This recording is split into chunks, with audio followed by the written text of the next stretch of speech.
Ok. Espérenme, yo ¿qué hago aquí ya? Bueno, entonces la idea de hoy para que comencemos es que vamos a hablar sobre la evaluación antropométrica en pediatría. Tengo yo entendido, Gabriela, si algo tú me corriges, que tenemos personas en el grupo de interés de varios semestres, ¿cierto? Desde semestres tempranos o semestres ya más Sí, avanzados. sí, señora, hay desde semestres, desde segundo, tercero, hay varios Ujú. chicos también de internado, entonces hay de todo. Bueno, los de internado de pronto si han sido estudiantes míos ya me han escuchado. Este tema de la valoración antropométrica que hace parte del examen físico en pediatría, digamos que es un tema bien importante porque abarca una de las preocupaciones más grandes en la evaluación pediátrica, que es el crecimiento. Y la razón es que, digamos, los niños están en un crecimiento que es constante, pero si están creciendo bien, en general uno piensa que su estado de salud es bueno. Es poco probable que un niño que crezca bien tenga alguna enfermedad grave o por lo menos crónica, ¿cierto? Casi siempre cuando hay una enfermedad seria, una enfermedad inflamatoria, una enfermedad grave, una enfermedad oncológica, los niños detienen o paran su crecimiento. O cuando hay infecciones, por ejemplo, recurrentes asociadas a alguna patología inmune, dejan de crecer. Entonces, crecer bien es un factor directo del estado de salud. Lo otro es que la talla específicamente, cuando hablamos de crecimiento, es un indicador que también habla de ese estado de salud. Cuando los niños crecen bien en talla es porque probablemente todo a su alrededor vaya bien, sean niños sanos, tienen buena alimentación, tienen buen cuidado de su familia. Entonces, ahorita vamos a ver más adelante esos indicadores pues antropométricos, pero la talla es un factor que nos habla mucho del estado de salud. De hecho, cuando clasificamos desnutrición, que ahorita lo vamos a ver, es poco probable que un niño desnutrido tenga talla normal. Y ya vamos a ver por qué. Entonces, por esta razón, el crecimiento pues debe evaluarse en cada consulta. El crecimiento, entonces, digamos que ya dijimos que es un proceso que es continuo, pero hay unos momentos en la vida que se hace más acelerado. Entonces, por ejemplo, en el periodo de la primera infancia, en el primer año de vida, los niños crecen muchísimo. Yo siempre les digo en la consulta, no hay un momento en el que uno crezca más. En ese momento pueden ganar hasta 25 centímetros en un año y ganar 6 o 7 kilos en ese primer año. Entonces, digamos que es una etapa es en la que más crecemos. Luego pasamos por la etapa preescolar y escolar en la que ese crecimiento se desacelera. A pesar de que se llama etapa de crecimiento, realmente no crecemos tanto. Y hay distintas tablas, pero en general, por ejemplo, en talla crecemos 5, 6, 7 centímetros por año. Y a medida que vamos creciendo, después de los 2 años, ese crecimiento se desacelera hasta llegar al pico de la adolescencia, donde con la pubertad tenemos nuestro último pico de crecimiento. Hay entonces unos factores que determinan ese crecimiento. Yo no estoy viendo las manitos.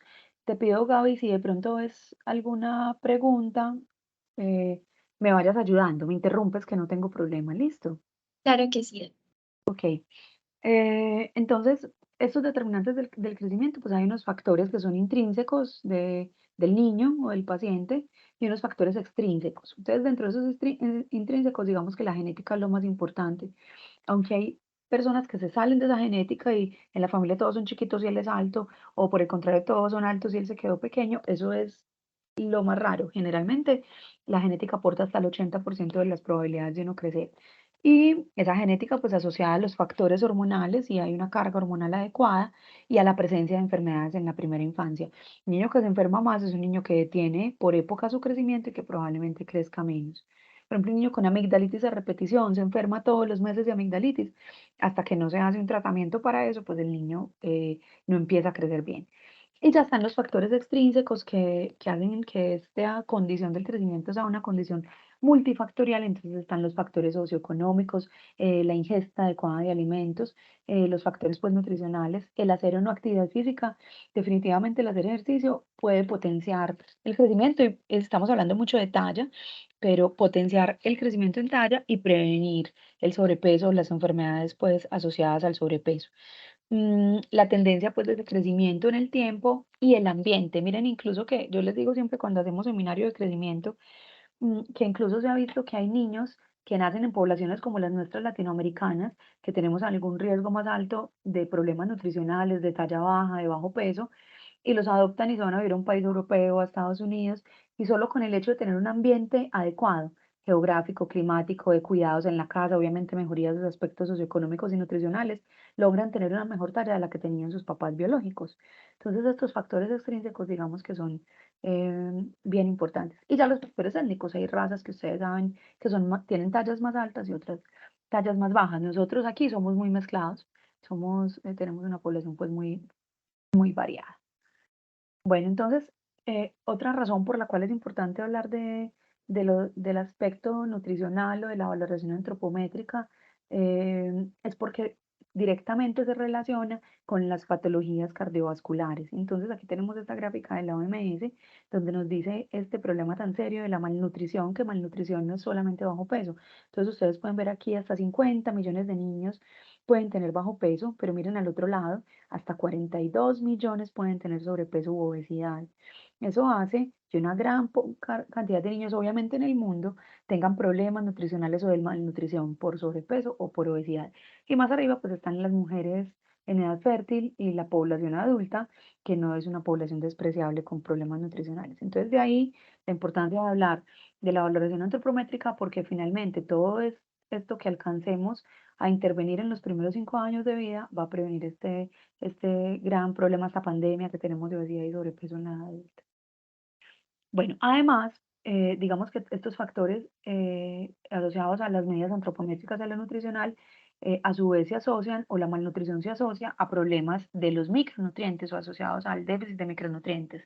Entonces, tenemos una encuesta que se ha hecho en Colombia, la encuesta ANSINA. Esta encuesta la van a ver mucho en las charlas de pediatría, o ya la han visto los que han pasado por pediatría, y es la encuesta nacional de la situación nutricional. El ENSIN se hace cada 5 años. Entonces teníamos el ENSIN 2010, el ENSIN 2015, que es el último que tenemos, y que los datos fueron un poco parciales, pero es el último que tenemos, y el que seguía era en el 2020 y no se hizo por pandemia.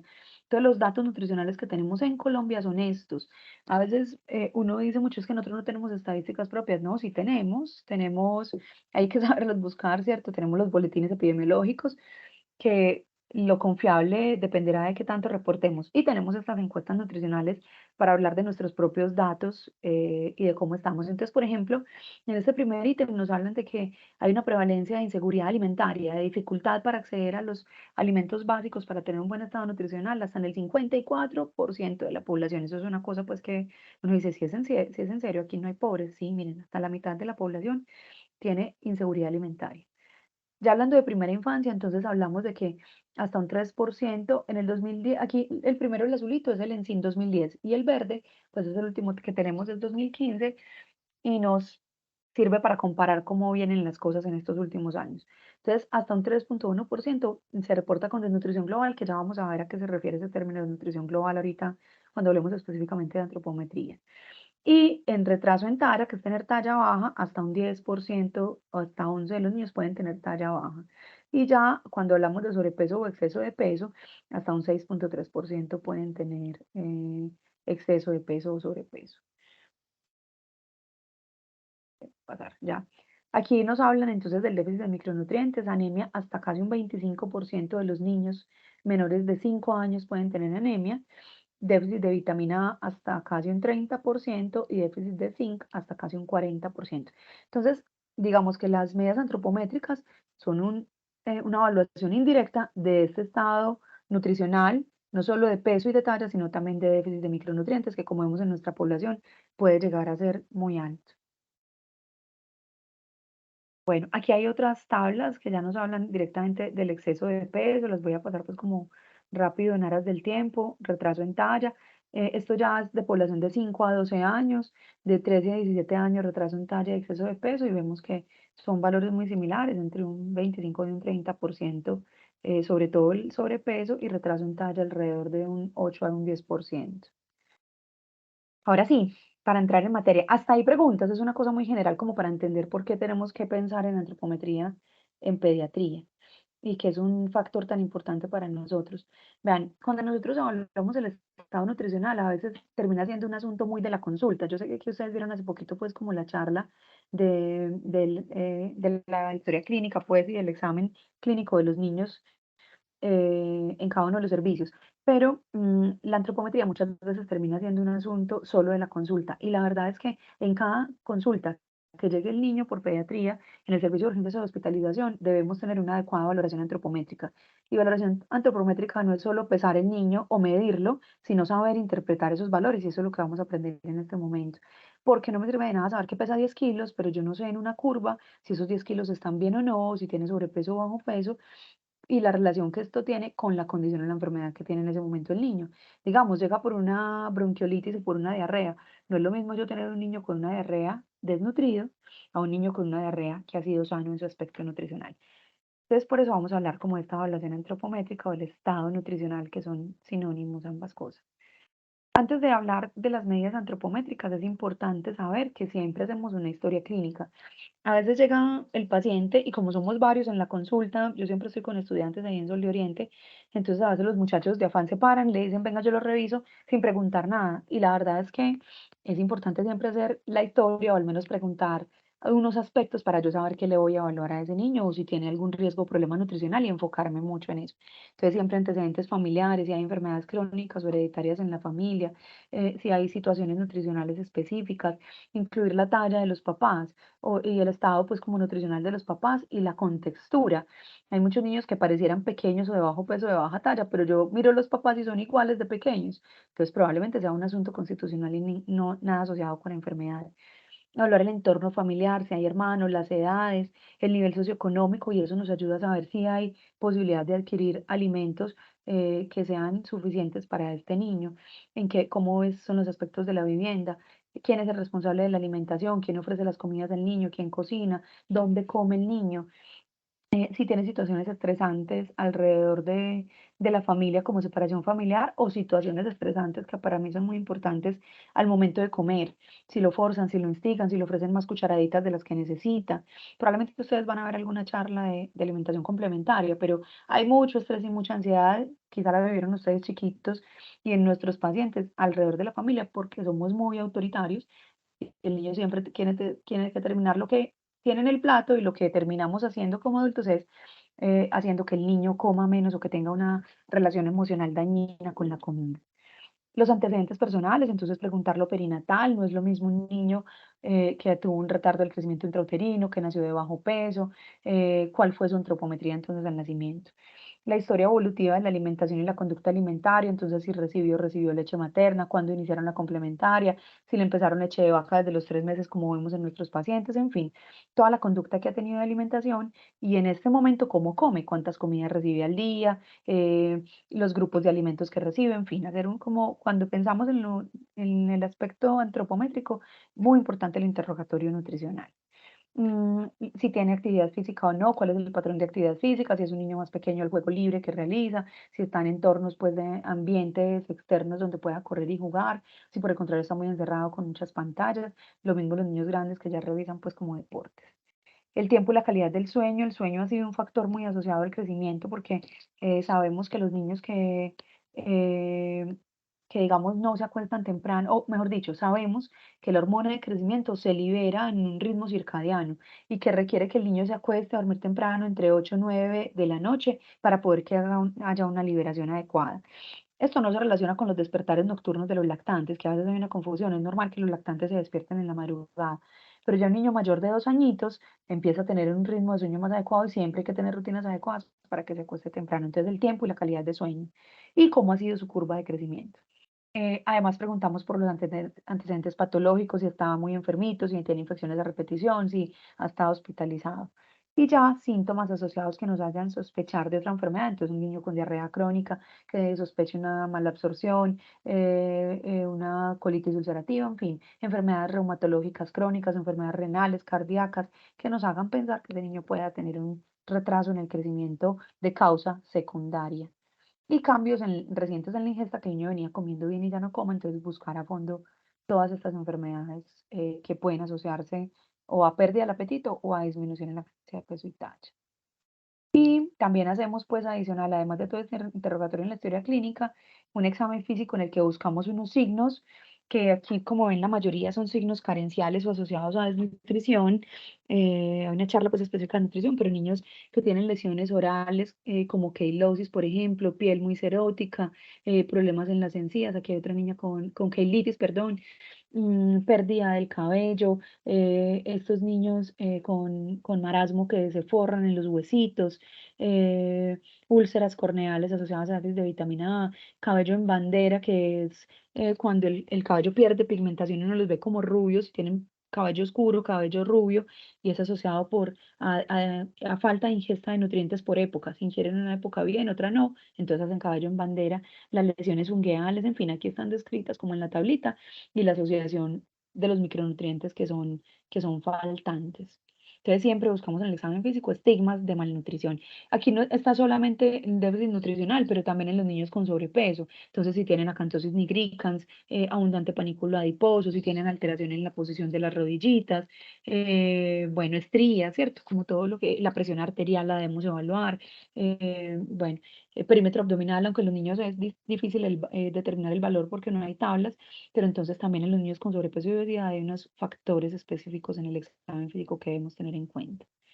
Ahora sí, entonces, ¿cómo tomamos las medidas antropométricas? Entonces, las medidas antropométricas son básicamente estas medidas que nos indican cómo está creciendo el niño y son peso, talla, perímetro cefálico. Son básicamente tres. Hay otro par que ya les voy a mencionar enseguida. Entonces, cuando hablamos del peso, el peso es una cosa que los pediatras pues somos un poquito obsesivos, pero debe ser una toma pues adecuada tanto de peso y de talla para uno tener valores cercanos. Miren, un centímetro o unos gramos que nos dé diferencia entre un paciente y otro, ya me hace que cambie completamente la curva. O sea, puede pasar de un niño en riesgo de desnutrición a un niño desnutrido. Y la conducta obviamente cambia. Entonces, para el peso, el niño debe estar, ojalá desnudo, aquí aparece con pañal, pero no debe tener tampoco pañal, sobre todo si es un lactante pues un lactante menor de 2 años.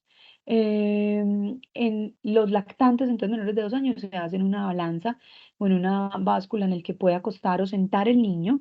Generalmente tenemos digitales en la mayoría de consultorios, hay unas más viejitas que se parecen a estas que tienen esta balancita aquí arriba, espérenme, que tienen esta balanza pues que uno mueve, pero la mayoría son digitales. Y uno acuesta al niño sin ropa y es muy fácil porque ahí aparece el número. Y ya están las pesas, algunas son secas, que permite pesar al niño con la mamá, en la que ya el niño se pone de pie y esto lo hacemos a partir de los 2 añitos. Entonces están estas digitales o ya las manuales balanza normal, pues que todos conocemos en los consultorios. Entonces, sobre todo los lactantes desnudos. Los niños más grandecitos, uno ya va viendo porque ya son más pudorosos, pero al menos que no tengan pañal para la pesa y la menor cantidad de ropa posible, siempre con mucho respeto, pidiéndole pues a los niños y a los familiares que quiten la ropa del paciente. Cuando yo tomo el peso o la talla, cualquiera de los dos, pero sobre todo el peso, entonces la recomendación de la mayoría de la literatura es pesar 2 veces y hacer como un promedio. Y la diferencia debe ser menor a 100 gramos para yo saber pues que tomé un peso adecuado. Y ya se promedian los dos valores y se pone el más cercano o el promedio. La verdad es que en peso, cuando es una báscula digital, no hay mucho problema. El lío, y a veces tenemos que hacer promedio, es más con la talla, que a veces sí hay algunas fallas en la toma de la talla. Y si ya hay una variación muy grande de 100 gramos, hay que mirar cómo estamos pesando pues ese niño, o si la pesa está mal o si está descalibrada.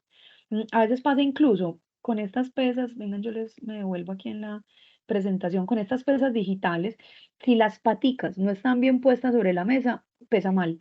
Que a veces hay unas mesas muy pequeñitas y se corre un poquito la pata y ya nos da completamente distinto y alterado el peso. Bueno, eso en cuanto al peso. En cuanto a la talla o la estatura, entonces también tenemos dos formas de medirla. Tenemos para la talla o la estatura, que es la que medimos en menores de 2 años, los infantómetros. Estos que ustedes ven acá, este primerito es el mejor que tenemos porque permite que el niño esté acostado sobre la superficie, que la cabeza esté fija y que tenga una superficie móvil para los pies. Como ven aquí, este médico sostiene los piecitos del bebé, la mamá la cabecita y la superficie móvil se mueve hacia el bebé. Con los pies siempre como en esta posición como en ángulo recto, no con los pies estiraditos, que yo he visto medir con pies estiraditos y obviamente te va a dar una tarea mucho mayor. La talla es la que presenta más variaciones de un evaluador a otro, ¿cierto? Inclusive en uno mismo, puede que yo mida al bebé y lo mida 3 veces y las 3 veces me dé 1 centímetro más, 1 centímetro menos, pero entonces ahí sí es importante hacer el promedio. Entonces la estatura se mide en los menores de 2 años con infantómetro. Y ya en los mayores de 2 añitos se mide con tallímetros que deben cumplir también con unas características, que el niño pueda pararse sobre una superficie también rígida, que sus pies estén descalzos, no se pesan con zapatos y que tenga una superficie móvil en la parte superior que uno pueda bajar sobre la cabecita del niño y que me diga aquí en el fondo cuánto tiene ese niño de talla. Hay unos tallímetros mejores que otros, unos pegados a la pared, un metro pegado a la pared. A veces cuando son esos pegados a la pared nos toca ponerle encima de la cabeza un cuaderno, un libro, a todo el mundo le ha tocado y eso siempre tiene fallas. Termina siendo como una toma como la que le hacen a uno cuando saca la cédula, párese allá. Entonces hay que tratar de ser juiciosos con esta talla y también hacer siempre promedio. Y debe cumplirse con unas normas en que la línea de visión del niño quede como en el borde superior del pabellón auricular y que los bracitos y las piernas estén bien derechitos. Entonces yo le digo siempre metamos rodillas, metamos panza y cabecita derecha. Entonces no la cabeza agachada, no la cabeza es muy inclinada hacia atrás porque eso nos da cambios en la valoración antropométrica. Y se hace pues un promedio, como decíamos, en el peso de esa talla, la variabilidad no debe ser mayor a 0,5 centímetros. La otra medida entonces es el perímetro cefálico. El perímetro cefálico se hace con una cinta métrica que ojalá esté calibrada. Es difícil, estas por ejemplo que están aquí en la foto, que son las de costura, no sirven. Sirven unas, las que venden pues que no estén muy estiradas. ¿Por qué no sirven estas? Porque se estiran y porque no tienen una parametrización adecuada. A veces 1 centímetro no es 1 centímetro, sino que es 0,9 o es 1,1. Entonces hay que tener cuidado. Y lo otro, se los digo siempre, y cuando rotan suena a chiste, pero aprender a medir. Uno empieza a medir desde donde dice cero. Muchas veces como los metros tienen como un bordecito después del cero, miden desde donde empieza el metro y no deben medir hasta donde diga cero. Como les digo, eso suena a indicación, pues, como boba, pero con seguridad que pasa durante la consulta que los miden mal, no saben usar el metro. Entonces, si quieren el metro, cójanlo y es desde donde dice cero. Lo otro es que la cabecita se trata de mantener fija, se pasa el metro por las superficies más prominentes o protuberancias, entonces, de la región frontal y de la región occipital, y esa circunferencia es la que uno mide como perímetro cefálico. Y la última medida que les decía que había otra es el perímetro braquial. El perímetro braquial es una medida antropométrica que no reemplaza al peso y a la talla, pero nos permite evaluar el estado nutricional de ese niño. Se toma en el brazo no dominante, se hace como una medición entre la distancia entre el acromion y el olecranon. Y en el centro del brazo no dominante del niño, ahí pongo el metro o la cinta MUAC, la cinta de medición de perímetro braquial, que pues esa no está pues en todos los servicios, uno simplemente mide con el metro y ya se marca pues como el punto entre ambos. ¿Para qué nos sirve? Nos sirve sobre todo aunque ahora han tratado pues de estandarizar estas mediciones para decir si el niño tiene sobrepeso o bajo peso, como les dije, eso no reemplaza el peso y la talla. Nos sirven los niños con desnutrición principalmente y están las guías de desnutrición para decir si el niño tiene una desnutrición grave y más alto riesgo de morir. Entonces, cuando esa perímetro braquial está por debajo de 11,5, yo digo que el niño con desnutrición tiene más alto riesgo de muerte. Y no sirve para pacientes mayores de 6 meses a 5 años, no sirve para menores de 6 meses. Ok.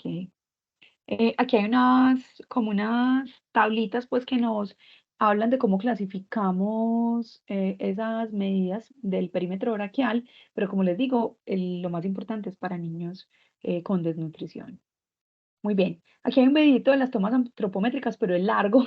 Ahí se los dejo, si quieren tomarle foto para que lo repliquen y de pronto quienes están en semestres más abajo, que no han tenido tanta experiencia pues como con la práctica clínica, puedan ver cómo se hace la medida.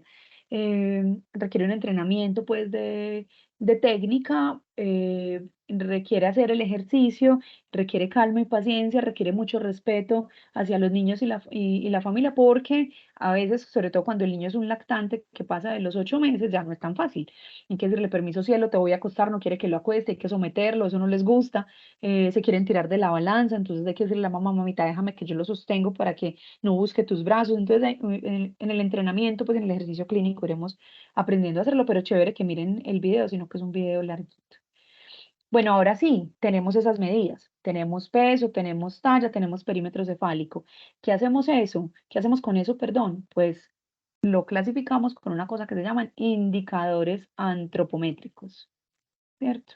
Esos indicadores antropométricos, entonces, es una valoración estadística que surge de la combinación de dos variables, entonces peso contra la edad, talla contra la edad, peso contra la talla, o unos parámetros que se utilizan para medir o evaluar cuantitativamente cómo está el crecimiento y el estado nutricional de ese niño, cuantitativamente. Y toma como base las medidas pues, corporales que ya mencionamos contra unos valores de referencia, que esos son los que vamos a mirar las famosas curvas para la edad y y para el sexo de ese paciente con los valores de referencia, ¿cierto? Entonces, ¿cuáles son esos valores, esos patrones de referencia, perdón? Todos los patrones de referencia, pues hay muchos en la literatura, en muchas publicaciones, hemos usado muchos a lo largo de la historia. Entonces aquí mencionan unas primeritas eran las curvas gringas hechas en Harvard, el Tanner en Inglaterra, posteriormente las del NSHS y las del CDC que se usaron muchísimo tiempo, inclusive eran las avaladas por la OMS. Entonces nosotros usamos mucho tiempo curvas del CDC, como son gringas, pues ahí quedábamos siempre debiendo, siempre quedábamos más chiquitos. Ya después salió en el 95 el estudio multicéntrico de la OMS, que ya vamos a hablar un poquito de él, que son los patrones de referencia que usamos ahora. En el 2006 ya hubo pues esta publicación definitiva y nosotros desde el 2010 aprobamos el uso de los patrones de referencia de la OMS para nosotros. Hay unas curvas que ustedes van a ver usar en la consulta y que se mencionan, que son las famosas curvas colombianas. Nosotros decimos las curvas de los endocrinos. Fueron hechas aquí, sino que esas no están avaladas todavía por el Ministerio de Salud. Entonces nosotros seguimos basando todas nuestras guías de práctica clínica y la valoración de la consulta y la toma de decisiones en las curvas de la OMS o en los patrones de referencia, que es el nombre apropiado de la OMS. Hay una diferencia pues entre ellas, ¿cierto? Aquí comparamos CDC con OMS y entonces ustedes ven, ya nosotros no usamos mucho percentiles y ya les voy a decir por qué, pero por ejemplo aquí que están percentiles, el CDC es esta azulita y OMS es esta de arriba. Perdón, es esta de abajo, perdón, que es punteada. Entonces, si nos graficáramos en las del CDC, siempre vamos a quedar, sobre todo los latinos, un poquito por debajo. Entonces, por eso para nosotros es más apropiado usar OMS. Estas curvas de OMS entonces se basan en un estudio estadístico multicéntrico que se realizó en el 97. Se hizo en varios países, por eso nos parece que es un estudio apropiado, porque tomó población latinoamericana, entonces estuvo Brasil, población africana, estuvo Ghana, se hizo también con pacientes de India, Noruega, Omán y algunos de Estados Unidos. En este estudio, digamos, se seleccionó pues una población que fuera sana, que cumpliera pues como con algunas eh, eh, factores que consideramos que son de una persona sana. Entonces, eh, madres que siguieran recomendaciones de alimentación, que el parto fuera único y de término, que no tuviera ninguna morbilidad importante, mamás sin factores de riesgo como fumar o durante la gestación, que recibieran lactancia materna exclusiva a 6 meses, alimentación a los 6 meses, lactancia parcial al menos 12 meses. Entonces, los que cumplían con estos criterios se metieron en este estudio y eso lo que hizo fue arrojar la población que más se relaciona o se parece pues como entre ellas. Este patrón de referencia entonces, o estos patrones de referencia que nosotros usamos de la OMS, finalmente de lo que hablan estadísticamente es de una campana de Gauss.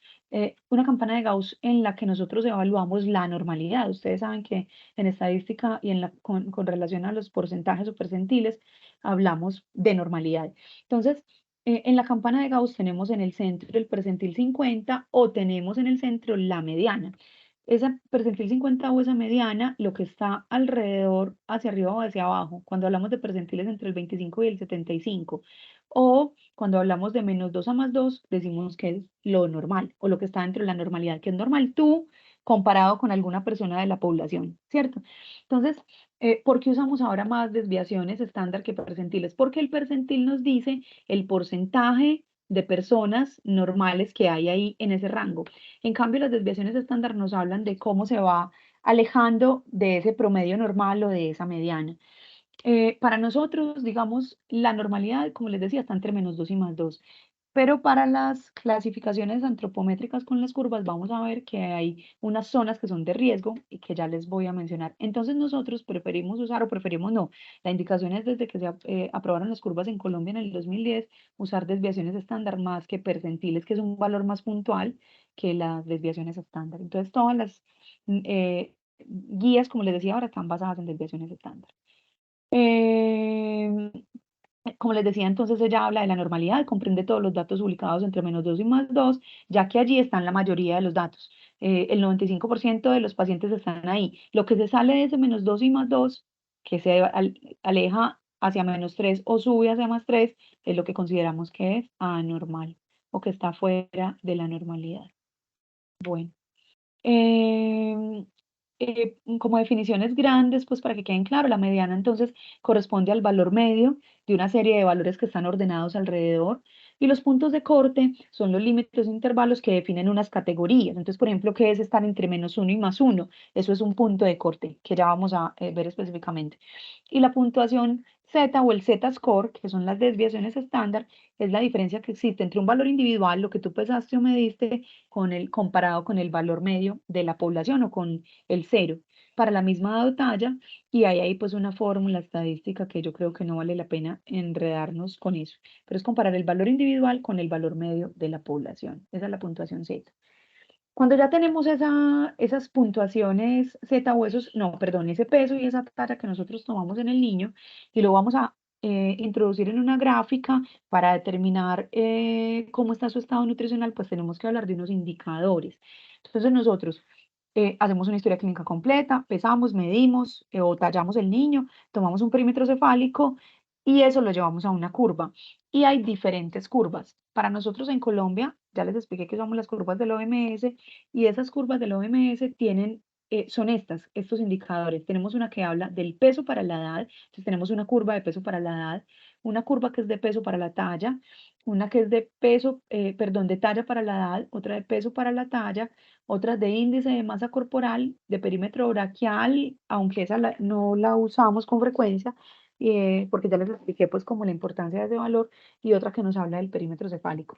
Entonces, cuando hablamos del peso para nada, hablamos de un crecimiento, de las generalidades del crecimiento. Digamos que es un indicador indirecto de la grasa, del músculo, pero el peso solito no me dice mayor cosa del niño. Siempre lo tengo que comparar con la talla. La talla, a su vez, sí nos habla del pasado nutricional. ¿Cómo así? Un niño que viene creciendo bien probablemente ha tenido un buen estado nutricional, pero cuando tenemos un niño con desnutrición y generalmente se va quedando en talla. Entonces la talla nos habla como de ese pasado, de sus antecedentes, y es por eso que cuando los niños tienen talla baja hay un término pues que nos habla de desnutrición crónica, si el niño tiene desnutrición relacionado pues con la talla. Entonces la talla nos habla de lo crónico o del pasado nutricional de ese niño. En cambio, el peso para la talla, comparar el peso de ese propio niño con su estatura, o sea, él mismo con él mismo, habla de esa armonía en el crecimiento. Puede que yo tenga un peso bajo y una talla baja, pero un peso para la talla normal, lo más probable es que ese crecimiento sea armónico y simplemente sea un niño pequeño.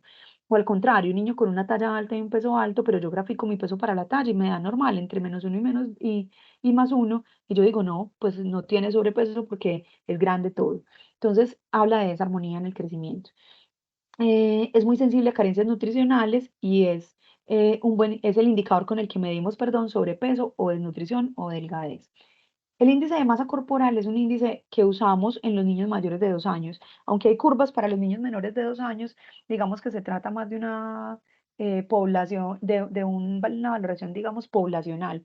Entonces, no la usamos en niños pequeños, la usamos en niños más grandes y la usamos sobre todo cuando estamos pensando en sobrepeso, cuando el niño tiene sobrepeso. Me ayuda a definir el sobrepeso y de hecho las clasificaciones son muy similares a las de peso para la talla. Ya está el perímetro braquial que les expliqué y el perímetro cefálico, que ya vamos a ver cuál es la normalidad del perímetro cefálico. Digamos que el perímetro cefálico tiene que estar el niño muy comprometido para que se afecte por problemas o deficiencias nutricionales. El perímetro cefálico casi siempre se conserva. Aquí, en esta resolución del 2016, yo les contaba que desde el 2010 nosotros adoptamos las referencias pues, antropométricas de la OMS.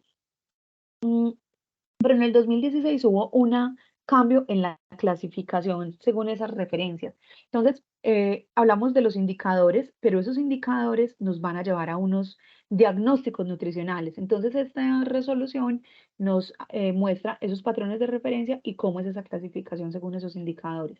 ¿Cómo así? Entonces, yo tengo el peso, tengo la talla, lo meto a una gráfica y ahora me voy a mirar si ese valor que me dio es normal para el niño.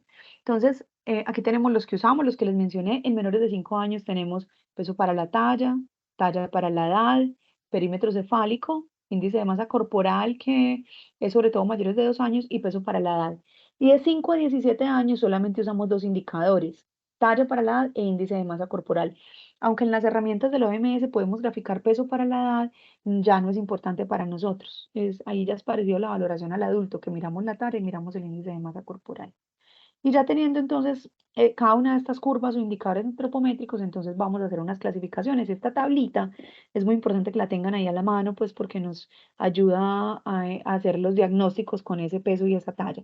Entonces, lo que les decía ahorita al inicio, no sirve de nada yo tener un peso y una talla y no saberlo clasificar en esta tabla o en esta interpretación, pues no saberla interpretar según esos indicadores. Entonces, cuando evaluamos la curva del peso para la talla, es esta que ven acá. Nosotros tenemos curvas de peso para la talla en niños de 0 a 2 años, de 2 a 5 años y de 5 años en adelante.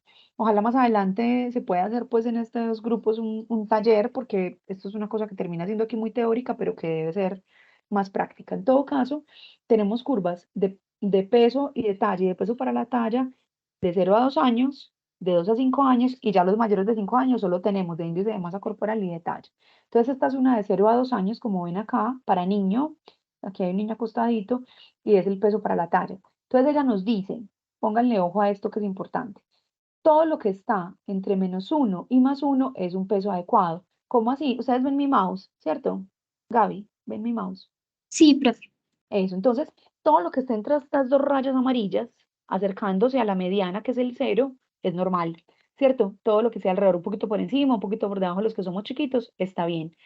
Cuando se aleja hacia arriba, los niños menores de 5 años, entre +1 y +2, decimos que entre esta rayita amarilla +1 y esta rayita roja, que es +2, tienen riesgo de sobrepeso. Entonces, para nosotros, entre +1 y +2, hablamos de riesgo. Y ya todo lo que se acerca, perdón, al +3, o sea, lo que está entre la línea punteada que se llama +2 y la línea roja constante que se llama +3, ahí ya decimos el niño tiene sobrepeso. Entonces aquí, +1, +2, riesgo, +2, +3, sobrepeso. Y todo lo que esté por encima de +3, decimos que ese niño ya tiene una obesidad. Eso es para los niños menores de 5 años en los que hablamos de esa zona de riesgo. Y para abajo, ahí viene la famosa desnutrición aguda, que es en la que están basadas la mayoría de protocolos y con las que hacemos intervenciones en los pacientes. Entonces, todo lo que esté entre -1 y -2, ¿alguien se acuerda de los que ya vi esta clase? Que hay etapas en la tabla. Bueno, es riesgo de desnutrición Nutrición. aguda, ¿cierto? Aquí el término es aguda y hay que decir todos los términos completos. Y todo lo que esté por debajo de -2, entre la raya punteada y la roja, ya decimos que el niño tiene una desnutrición aguda. Si es entre -2 y -3, decimos moderada. Y si es por debajo de -3, es una desnutrición aguda, grave o severa, pues como dicen, preferimos decir grave. Entonces, -1, -2, riesgo. -2, -3, ya hay una desnutrición aguda moderada, y menor a -3, una desnutrición aguda, grave. Eso para el peso, para la talla. Yo siempre les digo en la consulta, esa es la medida más importante para nosotros, es comparar ese niño con ese niño. Por lo que les decía ahorita, puede que un peso solo no me diga nada, a veces en urgencias uno solo los pesa, pero eso no me dice nada si no lo comparo con la talla. La talla, digamos que sí tiene un poco más de información. Entonces viene la segunda curva que nos interesa, que es la de talla para la edad. Decimos que la talla para la edad es normal o es adecuada cuando el niño está por encima de -1. Entonces, digamos que está fuera la curva de talla. Entonces, si el niño está desde la línea amarilla hacia arriba, no importa que llegue a +2, está bien y está sano. Digamos que los altos no nos preocupan mucho, excepto si ese niño alto tiene signos de pubertad precoz, signos de alteración hormonal, como de alguna enfermedad genética, sindromática, entonces uno dice, bueno, este niño tiene una talla destacada, busquémosle. Pero en general, la talla alta indica pues salud. O que el niño tenga obesidad y sobrepeso. Los niños obesos crecen, crecen, son altos hasta cierto punto en que hacen pubertad muy temprana y dejan de crecer y se quedan bajitos. Entonces la talla es normal por encima de -1. Cuando ya yo tengo una talla entre -1 y -2, o sea, entre la raya amarilla y la raya punteada roja, digo riesgo de talla baja o riesgo de retraso en talla. Ambos términos son sinónimos, riesgo de talla baja o riesgo de retraso en talla. Y cuando está por debajo de -2, yo ya digo talla baja para la edad de ese paciente. Y entonces ahí ya empieza pues otros estudios y otras clasificaciones. Con el perímetro cefálico es mucho más fácil. Todo lo que esté entre las dos rojas punteadas, entre -2 y +2, es normal. Está entre +1.5, es cabezoncito, pero está normal. está en -1,5, tiene cabeza chiquita, pero no tiene microcefalia. Cuando sube de +2, decimos que tiene, ahí lo mencionan como factor de riesgo del neurodesarrollo, pero pues nosotros en nuestros términos decimos macrocefalia o macrocráneo, y por debajo de -2, microcráneo o microcefalia. Ay, perdón. Y ya, cuando hablamos de índice de masa corporal, como les dije, se usan en niños mayores de 2 años, es parecida la clasificación al peso para la talla o es igual. Entonces, como es igual, todo lo que esté entre +1 y +2 es el índice de masa corporal. ¿Quién me ayuda? Entre +1 y +2, chicos, alguien. Doc, riesgo de sobrepeso. Eso, ahí está escrito, pero para que hablen. Riesgo de sobrepeso entre +1 y +2 es igual al peso para la talla. Por encima de +2 sobrepeso y por encima de +3 obesidad, no les voy a intimidar más. Y ya cuando hablamos de peso para la edad, digamos que no, cuando es alto, ese peso solito, por ejemplo, me da +1, me da +2, yo no puedo decir que ese niño tiene sobrepeso si no lo comparo con la talla. O sea, solo tener el peso alto no me habla de sobrepeso, por eso aquí dicen no aplica cuando está por encima de +1. Pero cuando está por debajo de -1, entre -1 y -2, entre +1 y -1 es normal, como ya vimos para todos los indicadores, pero entre -1 y -2, yo digo que el niño tiene un riesgo de desnutrición global o un riesgo de bajo peso para la edad, y por debajo de -2 es una desnutrición global o riesgo de bajo peso para la edad. Este término de desnutrición global ha entrado un poquito en desuso, en el sentido en que, como les decía ahora, puede que sea bajito de peso, pero también de talla y que sea simplemente pequeño. Pero cuando estoy hablando en un contexto de desnutrición, que el niño realmente tenga un déficit o carencial o nutricional, ahí sí hablo de desnutrición global, solo con el peso. Y lo mismo con la talla. La talla cuando está por debajo de -2, puede que sea un niño con baja talla familiar o con baja talla por déficit de hormona de crecimiento. Pero si es por comida, yo puedo decir desnutrición crónica. Entonces la desnutrición crónica se evalúa es con la talla. Entonces desnutrición aguda, peso para la talla. Desnutrición crónica, talla para la edad. Y desnutrición global, peso para la edad. ¿Hasta ahí claro? Doctora, yo tengo una pregunta. Sí, Sara. Sara, ¿cierto? Sí, Sara. Doc, Ujú. es que yo veo que, por ejemplo, pues yo que ya pues roté por pediatría y en ese momento estoy en el internado y ya tuve la oportunidad pues de rotar por una de las pediatrías, yo veo que se le da pues obviamente mucha importancia, como tú dices, a peso para la edad, ¿cierto? Y al índice de masa corporal si son mayores de 5 años.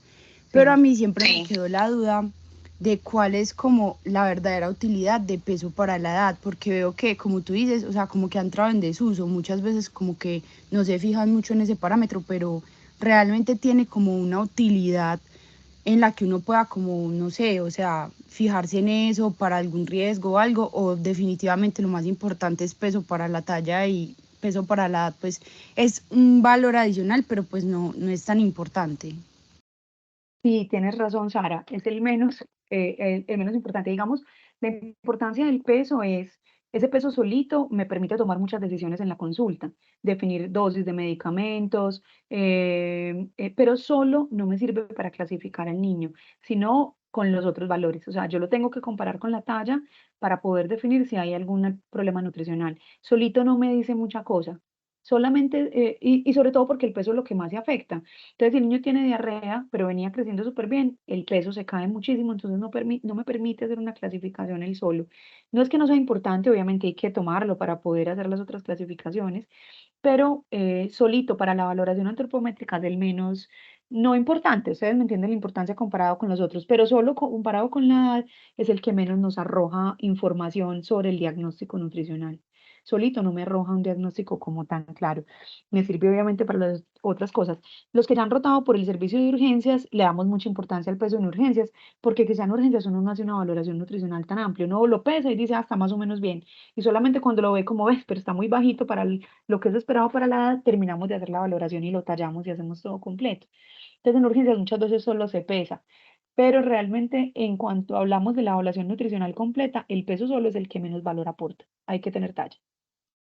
Listo, Listo, doctora, muchas gracias. Cesarita. Bueno, aquí entonces, bueno, eso era para los menores de 5 años. Esta clasificación es para los menores de 5 años. Con la resolución del 2016 hubo un cambio en estos valores y el cambio fue en esta tabla, pero se los voy a mostrar aquí. Entonces yo les había dicho que para los mayores de 5 a 17 años usamos solo talla e índice de masa corporal. Entonces, cuando hablamos de talla, la clasificación es igual.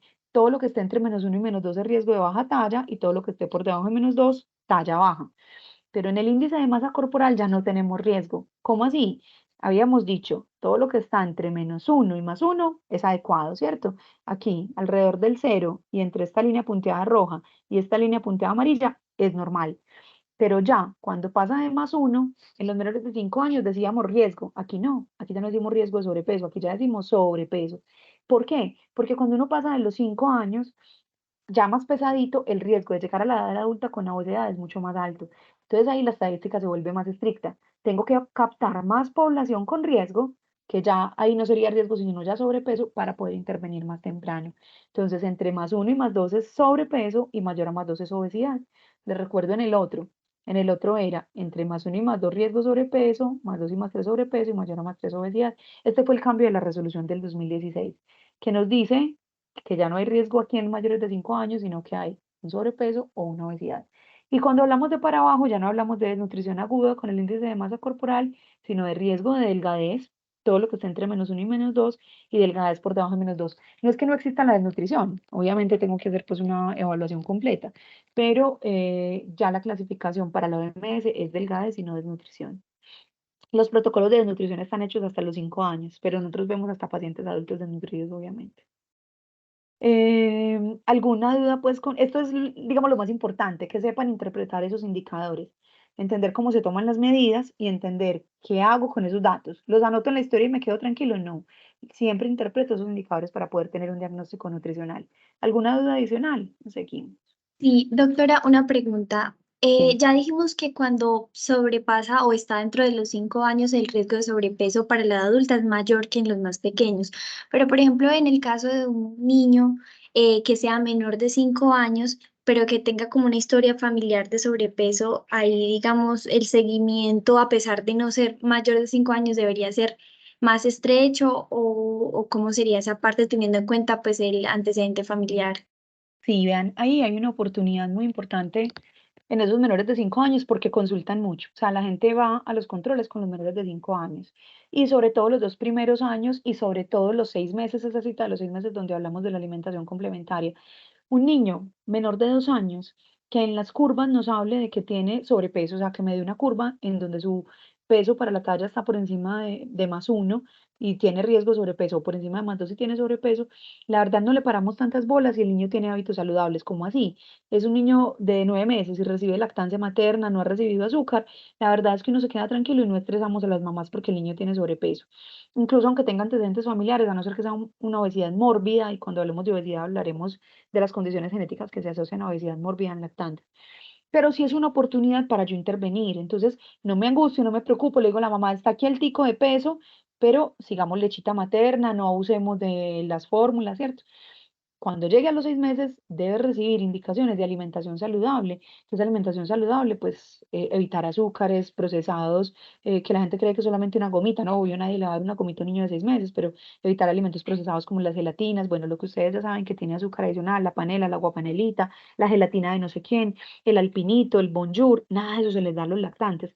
Si la gente aprende desde los 6 meses a ser estricta con el consumo de azúcar, aunque el niño tenga algo de sobrepeso a medida que el niño vaya creciendo, si conserva una alimentación baja en azúcares, no carbohidratos, porque ellos deben recibir arroz, papa, yuca, plátano, los carbohidratos normales, además de los otros 5 grupos de alimentos, pero si es una dieta baja en azúcar, con seguridad al crecer, ese niño mayor de 2 años y su familia que tiene sobrepeso, aprende a comer bien también, deja de comprar Coca-Cola para meter en la nevera y que el niño vea, probablemente todos van a empezar a controlar su sobrepeso si es relacionado con factores extrínsecos. Si es por factores intrínsecos genéticos, igual hay que ser mucho más estrictos en esos hábitos alimentarios, pero no hay mucho distinto que hacer si es una obesidad genética, porque probablemente la constitución de ese niño vaya a ser grande, más allá de cambiar patrones alimentarios en toda la familia. Entonces, cuando es menor de 5 años, yo creo que la oportunidad es de intervenir en la alimentación, más que estresarnos y angustiarnos, pues, o angustiar a las mamás. A veces las mamás se angustian mucho cuando uno da diagnósticos de sobrepeso y terminan metiendo a los niños en dietas estrictas innecesarias, y a los niños no se hace dietas. No sé si eso responde a tu pregunta, Gabriela. Sí, doctora, muchas gracias. Ok. Bueno, esto es del uso de las gráficas. Esto es una cosa muy sencilla y habla de que, por ejemplo, si el niño tiene 3 años y 15 días, dependiendo como de esa edad que tenga, tú lo podrías acercar a 3 años y un mes, o si no tiene 3 años todavía, pero le faltan 5 días, lo puedes graficar en 3 años, en fin, es una cosa que no se deben como enredar ahí mucho. Es acercarse como al punto central. La verdad, como yo soy obsesiva, trato de graficarlo en el punto de la edad precisa que tenga el niño. Bueno, tenemos una herramienta muy importante que muchos de ustedes ya conocen y si no para que la cacharreen, que es el ANTRO. El ANTRO es la aplicación de la Organización Mundial de la Salud para la clasificación antropométrica y se descarga. Yo traté, ay, me voy a salir aquí un momentico. Lo que pasa es que tengo un problema con este computador y es que no tengo el Antro. Pero bueno, no me va a salir para que no se me dañe. Pero el Antro se puede descargar en los equipos que no sean Mac. En Mac no se deja descargar. En Mac hay otras aplicaciones parecidas al Antro, el Antro Cal y no sé qué, pero el Antro solo se deja descargar en computadores, tampoco se deja descargar en celulares. Muchos de ustedes, cuando han pasado por la rotación de pediatría, pues tienen aplicaciones que pagan para poder hacer la clasificación antropométrica. Entonces, ustedes lo buscan en Google, en sus equipos que no sean Mac, y les sale Antro de la OMS, descargar. Y ahí lo pueden descargar en sus computadores. Y tenemos dos. Tenemos el Antro para menores de 5 años y tenemos el Antro Plus, perdón, para mayores de 5 años. Para 4 años y 11 meses y mayores de 5 años y un día. Y nos permite hacer varios cálculos. Entonces, una calculadora antropométrica, que es una tablita más pequeña que abre, una evaluación individual de cada paciente y ya como un diario pues, nutricional. Entonces, es muy importante que tengan el antro. Algunos de ustedes pues ya lo conocen y lo han descargado. Bueno, antes de hacer un ejemplo con esto del antro, vamos a hablar de velocidad de crecimiento. Vean, la velocidad de crecimiento es ese otro indicador antropométrico que no les mencioné pues ahorita y que es supremamente importante. A veces más que en qué punto está el niño hoy, un solo punto de peso y de talla, es cómo viene creciendo en el último año. Y ese indicador de velocidad de crecimiento nos dice realmente si el niño está sano o no. Entonces, hay una curva específica para velocidad de crecimiento que se las voy a mostrar acá y es esta. La velocidad de crecimiento es esta curva que ven aquí en la segunda gráfica, en la que ustedes ven que hay un crecimiento muy alto, muy acelerado al principio, se desacelera después del añito, 2 añitos, para luego volverse a acelerar alrededor de los 12 años cuando ocurre el periodo puberal. Esta curva de crecimiento nos permite graficar al niño si viene creciendo bien o no. La velocidad de crecimiento es variable, como les decía ahora, a lo largo del tiempo. En el primer año entonces crecen como 25 centímetros, crecen un montón. Aquí hay la mayor que está casi hasta 30, pero digamos el promedio que es entre el azul y la roja está alrededor de 25 centímetros. Esta curva de velocidad de crecimiento solo con talla, no se hace con peso. Ya luego se desacelera y entonces vemos como a los, por ejemplo, 5 añitos crecen, perdón, esto es 2 añitos, crecen más o menos 8 centímetros por año, si les va bien, pueden llegar a crecer 10 y se va disminuyendo. Por ejemplo, entre los 8 y los 9 se desacelera ese crecimiento y pueden crecer más o menos 5 centímetros. 6 los que les va mejor, 7 los que les va mejor.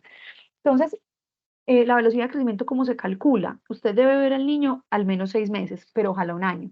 Y hace una diferencia entre la talla que tenía cuando tenía 5 años y la talla que tiene cuando tiene 6 años, por ejemplo.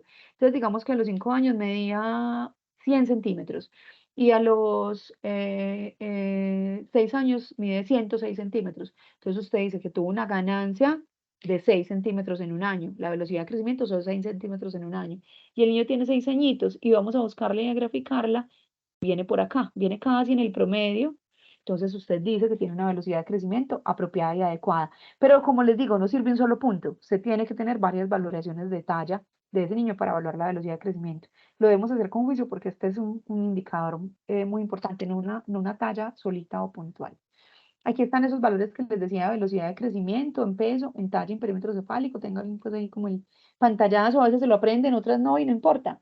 Eso hay que tenerlo ahí. Es importante es que aprendan a graficar los indicadores, porque ahí es donde nos dice realmente cuál es el diagnóstico, más que saberse pues datos. Al que le gustan los datos, aquí están, y esta es más o menos la velocidad en la que crecen.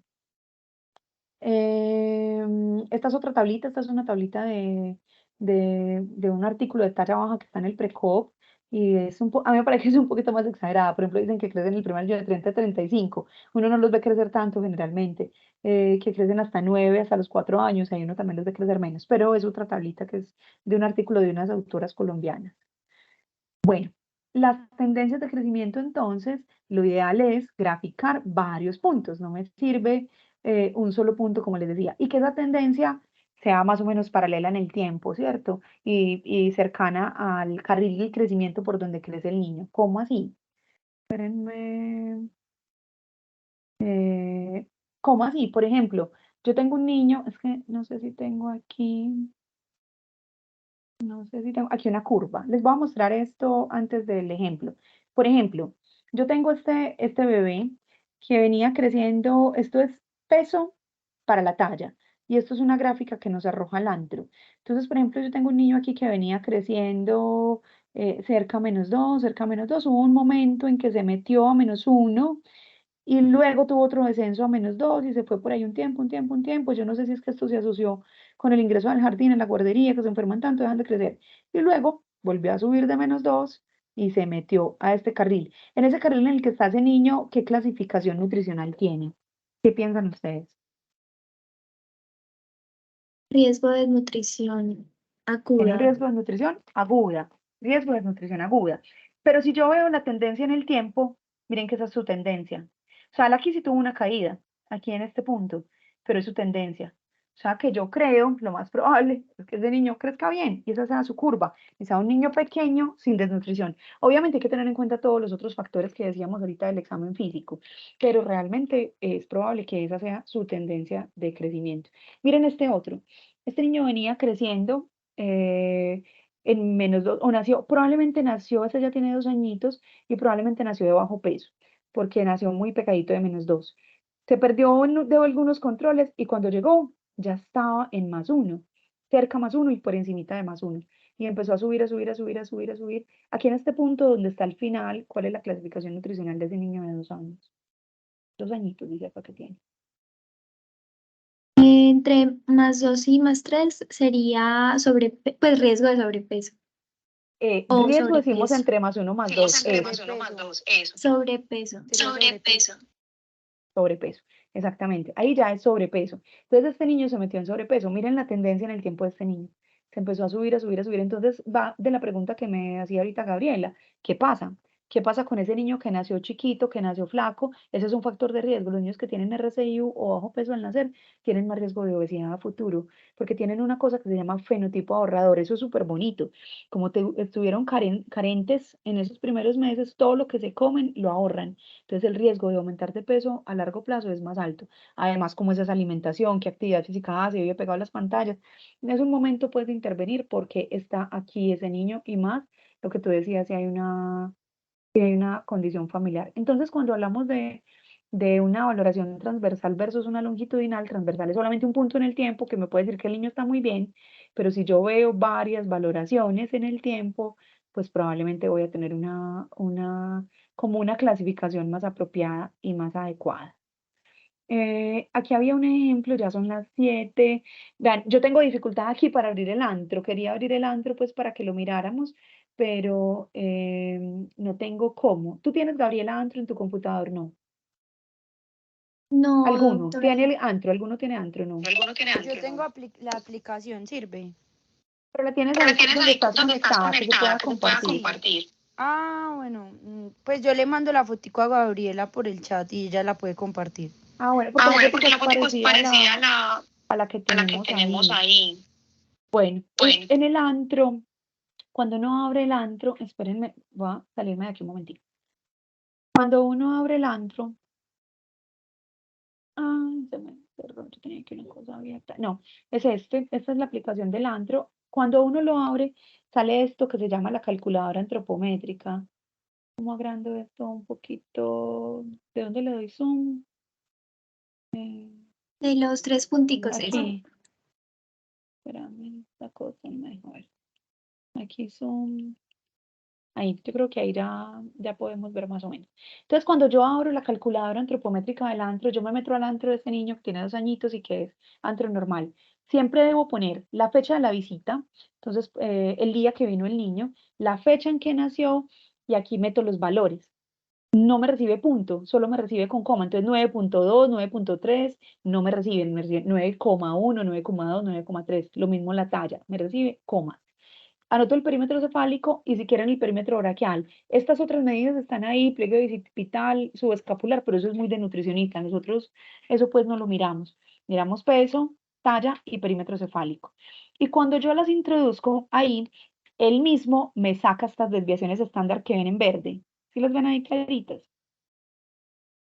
Entonces, por ejemplo, este Sí. paciente me dice, este niño tiene un añito cumplido, aquí está la edad, pesa 9 kilos y mide 73 centímetros. Entonces, tiene un peso para la talla en más 0,29. ¿Cuál es su clasificación antropométrica?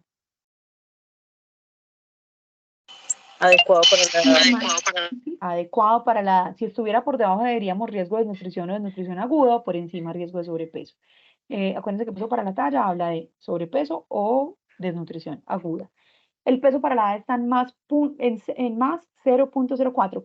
Más, cuando no tiene nada aquí adelante, miren que este que sigue tiene un menos. Cuando no tiene nada es porque es más. O sea que está por encima de la mediana. Entonces, más 0,04, casi en la mediana. ¿Cómo es esa clasificación de ese niño?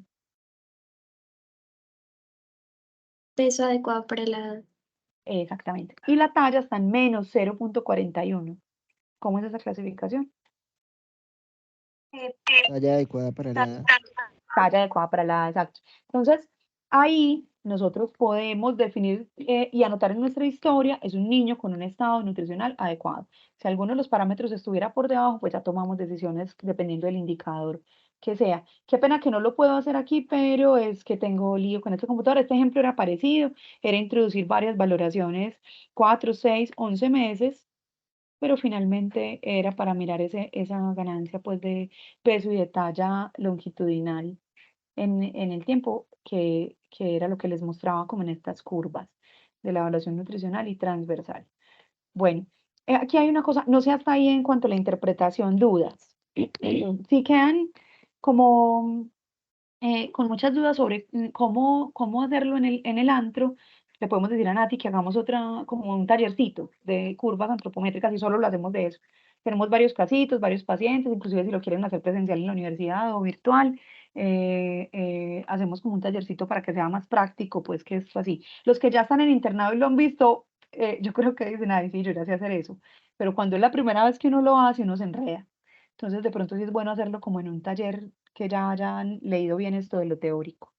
¿Les parece? Sí, sí, doctora. De hecho, tenemos pensado un taller para más adelante, entonces sería súper si nos puedes Súper, acompañar también. sí, Entonces, ujú, muy chévere que lo hagamos ya más práctico, sobre todo para los y que están más chiquitos presencial. y que nunca y presencial, sí, esto, lo ideal es tener las curvas ahí y bueno, y lograrlo hacer ahí. Bueno, ahora aquí hay un par de cosas que se relacionan más con el tema de talla baja, pero que se las quiero mencionar así rápidamente y es que hay unas variantes de la normalidad en ese crecimiento longitudinal. Y es la talla baja familiar o el retraso constitucional del desarrollo. Hay niños que vienen en el tiempo, miren esta primera curva, vienen en el tiempo creciendo pequeños. Son niños que cada que usted lo grafica le da -2, -2 punto algo en talla. Esos niños tienen talla baja, pero usted siempre debe medir a su papá, medir a su mamá para ver si esto es un asunto genético o familiar o no. Muchos de estos niños terminan con estudios de hormona de crecimiento, de gases arteriales, ese es otro tema, pues que es el tema de talla baja. Terminan con estudios, pero son estudios que siempre salen normales. Y tienen una condición especial estos de la primera gráfica. Y es que cuando usted les hace un carpograma, una radiografía de su edad, o sea, de sus huesitos, el niño está acorde. ¿Qué quiere decir acorde? Él tiene 5 años en su edad cronológica y su edad de los huesitos, su edad, o sea, también tiene 5 años. Entonces es acorde. Pero usted mide al papá y a la mamá y los papás crecieron ahí, crecieron por debajo de -2, cerca de -2, entonces usted dice, ese niño tiene una variante normal, talla baja familiar. Ahí no puedo decir desnutrición crónica, tiene una talla baja familiar. Y está el otro caso, son niños que también crecen ahí chiquitos, usted hace todos los estudios hormonales y todo es normal, mide a su papá y a su mamá, y su papá y su mamá crecieron por carriles superiores, el niño crece por un carril inferior, pero le hace al niño una radiografía de carpograma de edad ósea y le sale por debajo. Por ejemplo, el niño tiene 5 años y le salen 3 añitos. ¿Por qué ocurre eso? Porque el niño tiene en los huesos una cosa que llamamos reserva ósea y que es normal, que es muy probable, como ven en esta gráfica, que cuando llegue a su pico puberal, 12, 13, 14, 15 años, se demoran para crecer, que llegue a la talla media parental o crezca por donde crecieron los papás. Entonces son chiquiticos, pero llegan a la adolescencia y se estiran, y uno le pregunta a la familia, ve papá, vos te estiraste grande, y dice, ay, si yo era el más chiquito del salón, era, no, más chiquito que la novia, pero llegué a los 15 y me estiré y quedé más alto que todo el mundo. Entonces, generalmente eso es una talla, un retraso constitucional del desarrollo. Perdón, me llegó un auxiliar a la charla, pero ya vamos a acabar. Bueno, entonces, la talla de los papás, cuando yo la mido para ver si hay una talla baja familiar o un retraso constitucional, hay unas fórmulas para yo hacer como un promedio. La fórmula es esta: yo hago un promedio entre talla de papá y talla de mamá, se le suma 13 y se divide en 2. Cuando es niño, le sumo 13, y cuando es niña, le resto 13. Yo tengo una que me parece a mí que es mucho más fácil, es la que les enseño a los que han rotado conmigo cuando rotan conmigo, que es simplemente el promedio, talla de papá sobre talla de mamá, y saco un promedio, ¿cierto? 1,50 más 1,70 dividido 2. Y a ese valor que me da, ese promedio entre papá y mamá, le resto 6,5 a las niñas y le sumo 6,5 a los niños. Esta de 3 es la que van a encontrar en la mayoría de artículos, pero la de 6,5 es la que casi todos hacemos en la consulta porque es más fácil, no tengo que hacer tantas divisiones. Simplemente el promedio de la talla de los papás más 6,5 o menos 6,5, listo. Es muy parecida a la de 13. Esto que dice aquí de variable de 8,5 es que a mí me da una talla media parental y yo la grafico aquí al final a los 18 años. Yo digo, señor, cuando tenga 18 va a medir según la talla media parental 1,50. Eso puede ser 5 centímetros por debajo, 5 por encima, 5 por debajo, u 8 por encima, 8 por debajo. A eso se refiere la variable, pues como predicha de esa talla media parental. No es que van a medir exactamente eso no lo sabemos. Bueno, y la última, Doctora, una pregunta. sí. En ese retraso constitucional, ¿en qué momento, o sea, porque cómo podría como yo diferenciarlo de algo patológico? Porque Sí, inicialmente, si está como en los rangos del parental, entonces uno queda sí, como, bueno, ¿cómo lo diferencio? con los estudios, estos niños, y sobre todo cuando la talla media parental es baja, muchas veces uno ni siquiera tiene que hacer los exámenes porque uno ya sabe que es genético. Pero cuando la familia crece bien y el niño es más chiquito que el papá y la mamá, esos definitivamente requieren estudios hormonales.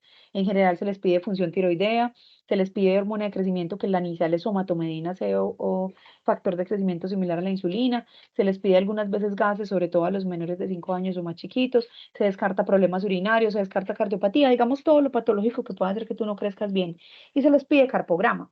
Entonces, TSH, somatomedina, un hemograma, una creatinina, un examen de orina, unos gases arteriales y un carpograma. Y todo sale perfecto. O sea, el niño no tiene déficit de hormona de crecimiento, no tiene problemas tiroideos, crece, juega, brinca, corre, no tiene cardiopatía. Y el carpograma típicamente tiene edad, o sea, atrasada. Sí, ahí me entiendes. Sí, profe, y uno en ellos también mide lo de las longitudes para ver si es simétrico, si no es Hay unas, simétrico. sí, también se debe hacer, sobre todo en los que uno ve como muy sintomáticos, pero entonces también se mide la envergadura, que tú me mencionas de la envergadura, entonces la distancia entre los brazos, que se va haciendo, digamos, más corta a medida que uno crece, pero en los niños pequeños la envergadura es igual a la talla, o es muy parecida a la talla, entonces sí se miden segmentos, envergadura. Digamos que en la práctica, no sé los que hayan rotado por pediatría, uno no lo hace mucho. Em, Porque la mayoría de los niños se ven muy simétricos. Cuando no se ven simétricos, que hay que medir esas longitudes, ya termina mucho en endocrino, porque uno piensa que tiene un Turner, que tiene, pues que es una niña, por ejemplo, con Turner, que en general tienen esas extremidades pequeñas, un niño con acondroplasia, pero realmente son muy notorios desde el principio, pero sí, dentro del estudio, digamos, de talla baja, está medir segmentos. Digamos, en estos de variantes normales, no, porque son niños que se ven perfectos. Son chiquiticos y se ven bien, o sea, son simétricos. Entonces ahí medir segmentos no te cambian nada la conducta, pero sí los debes estudiar. Y la diferencia la del carpograma. Ambos tienen exámenes normales, son niños sanos, todo les sale normal, pero el carpograma es el alterado, porque tienen, digamos, edad o sea atrasada o edad acorde cuando es talla baja familiar. Listo, Melissa. Listo, profe, muchas gracias.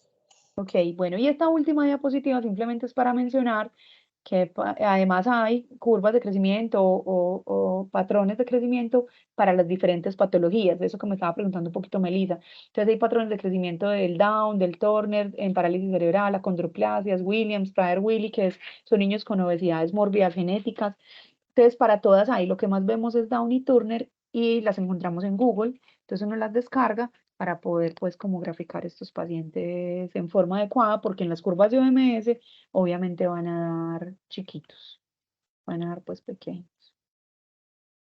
Bueno, muchachos, esa era la clase. Terminaron 16. No sé, ¿alguna duda, alguna pregunta? Profe, Las yo tengo preguntas otra que tenías dudita. Sí, claro que sí. Profe, cuando nosotros hablamos de talla alta patológica, Eso, es más, ahorita de pronto, dime. pues es que, no sé, por ejemplo, cuando nosotros estábamos hablando sobre eso, nos hablaban que lo primero que teníamos que sospechar es pubertad precoz. Pero entonces Ujú. yo solo la talla alta patológica la veo en niños ya mayores como de 5 años. No, entonces ahí, bueno, lo que les decía ahorita, cuando vemos esa tabla de los indicadores donde nos dice la normalidad de la talla, que hay unos pacientes con riesgo de talla baja o talla baja, todo lo que está por encima de -1 decimos que es normal. Y les decía yo, no nos importa mucho que sea un poquito más alto, pero la verdad es que sí nos debe importar cuando el niño tiene otras cosas, por ejemplo, sindromático. Entonces veo un niño que es muy alto, que tiene a eso le decimos talla destacada, que tiene una talla destacada. Lo principal, como tú mencionas, Melissa, es la pubertad precoz, lo primero que hay que descartar, pero generalmente hay que preguntar otras cosas. Y no solamente niños mayores de 5 años, hay niños menores de 5 años con trastornos hipofisiarios que hacen pubertad precoz, de 2, de 3 años, y lo que tienen es un tumor o un adenoma hipofisiario. Esos niños tendrán algunos otros hallazgos de enfermedad hormonal, ¿cierto? De enfermedad tiroidea, hiperprolactinemia, etcétera. Pero entonces, cuando hacen pubertad precoz antes de los 5 años, sobre todo antes de los 2, casi siempre hay que descartar patología central. Y ya mayores de 5, pues patología periférica. Pero siempre buscamos otros signos de pubertad precoz y es lo primero. Los segundos son síndromes, entonces un síndrome de Marfan, síndromes como genéticos asociados a talla alta. Como les mencionaba ahorita, las patologías hipofisiarias que estén liberando de pronto hormonas y que el niño esté haciendo pues un gigantismo. Muchos de los síndromes asociados a talla alta tienen compromiso también en el neurodesarrollo, entonces niños que vienen con retraso en el neurodesarrollo y son muy grandes, entonces descarte alguna causa genética, por ejemplo, un Klinefelter, no sé si se acuerdan de eso en genética, que es como el compañerito del Turner o lo contrario al Turner. Entonces, digamos que no nos preocupa mucho la talla alta desde que el niño sea un niño sano y sea alta, pero no sea alta exagerada y no tenga signos de pubertad precoz o de enfermedad genética o de enfermedad del sistema nervioso central que esté haciendo que el niño crezca más de la cuenta. Y siempre talla papá, talla mamá, porque hay niños muy altos, pero eso es lo genético. Papá de 1,90, mamá de 1,80, no esperamos otra cosa con ese niño. ¿Está bien? Sí, profe, gracias. Ok. ¿Alguna otra pregunta o hacemos las de Instagram?